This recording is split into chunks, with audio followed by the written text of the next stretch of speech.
I love field stories about American studies in particular, but also cultural studies generally. And if you know the work of Stuart Hall, for example, many of his best essays are simply accounts of the formation of the field.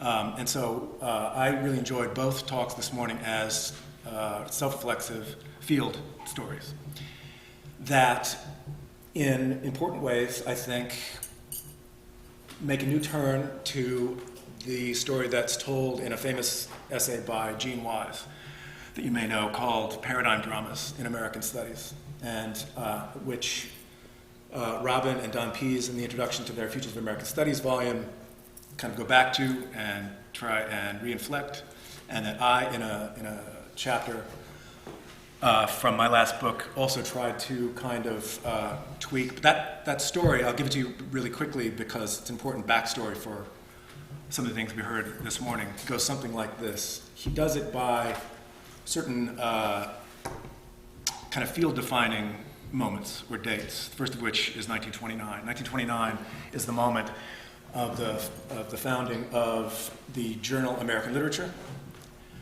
which still exists and is based at Duke, and of an important early account by Vernon Parrington, Main Currents in American Thought.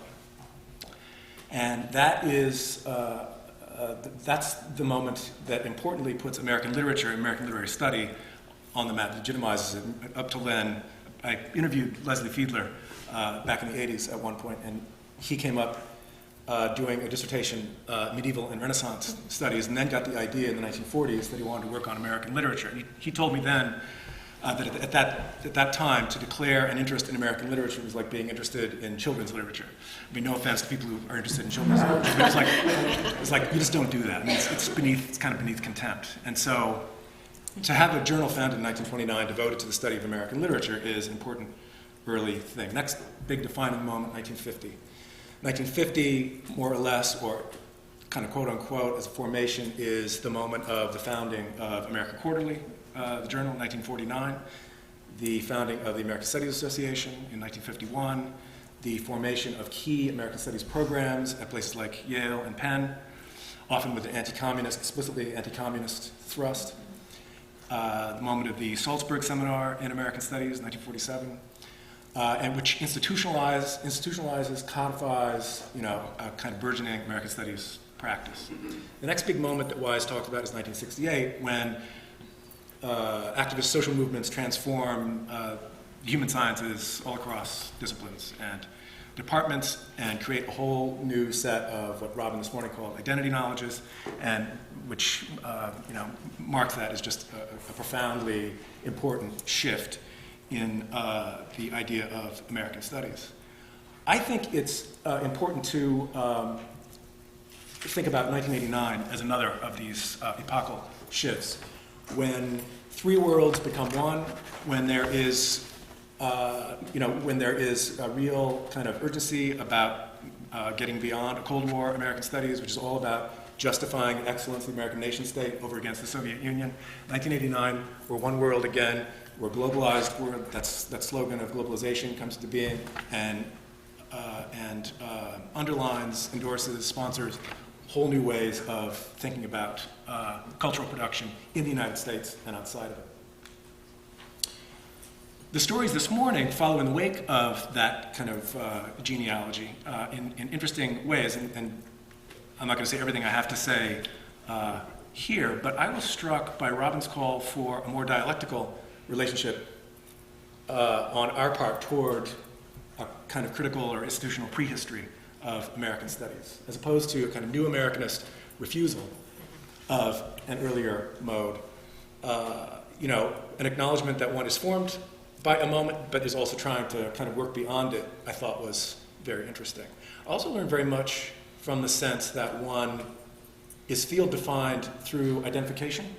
And I didn't think it was overly psychoanalytic. I thought that was a really interesting thing to, because to identify as an Americanist, which I always have, despite the fact that Columbia had no American Studies program, because the people there, Quentin Anderson and Douglas, were always against having an American Studies program for interesting, odd reasons.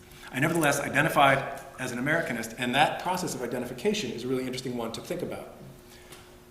because you can't identify with something unless you can conceive of it as an other. You come to a certain kind of identity or identification through identifying with an other, which pits the field of American studies always as an other to one's intellectual location. Freud, in that little essay called Identification from the 1920s, talks about this firm embrace of the other. This thing called identification is intensely ambiguous and often, it stems from a wish to remove the other, as it does from, an identification with or mimetic kind of embrace of the other. So I think that creates a troubled relationship to the field always, ambiguates one's relationship to the field, which I think lies behind both of the accounts, both Winnie's and Robin's accounts this morning. So I learned a lot from that emphasis.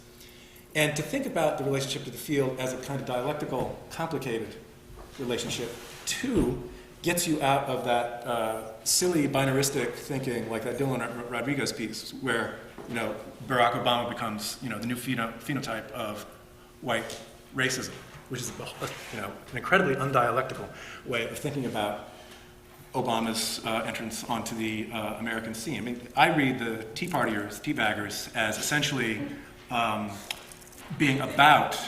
I mean, if Obama were simply the new face of white supremacy, you wouldn't have these racist groups across the land. It seems to me it's all about the presence of a black president in the White House. And I can't help but think of Lincoln and Karl Marx in particular on Lincoln. I mean, Lincoln is easy to write off as a white supremacist. Didn't care about ending slavery, really. He just wanted to keep the Union together, with or without slavery, he famously said on a number of occasions. Suspended habeas corpus during the war, and so on and so forth. But Marx understood that, perceived dialectically, there was something revolutionary about Marx, who he called the single-minded son of the working class. And he called him a revolutionary because in order for the political economic formation of the United States to advance in the 19th century, one had to bring to a halt the institution of chattel slavery and pivot the political economy into a whole new register. So that Marx, who was writing articles in the New York Tribune all during the war, saw how ambiguous and equivocal Lincoln's positions were, nevertheless championed him, celebrated him. Just a final remark about the new Americanists. I will launch this question into the air, and it has to do with the perceived hegemony on Robin's part of new Americanist work, which I'm not sure is really.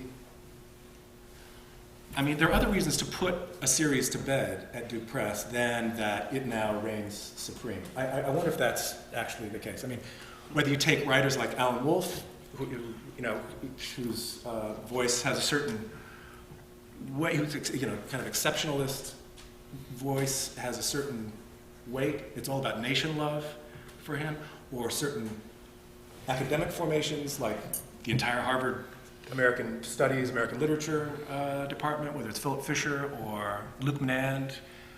That stuff is so far from kind of new Americanist, and that really has a kind of, regnancy, I think, to new volumes like Verna Solar's and Greil Marcus's New Literary History of the United States, which is getting such buzz and it is about as far as you can get from a kind of new Americanist intervention in the field. I wonder whether a more dialectical account actually of the new Americanists, being over isn't warranted.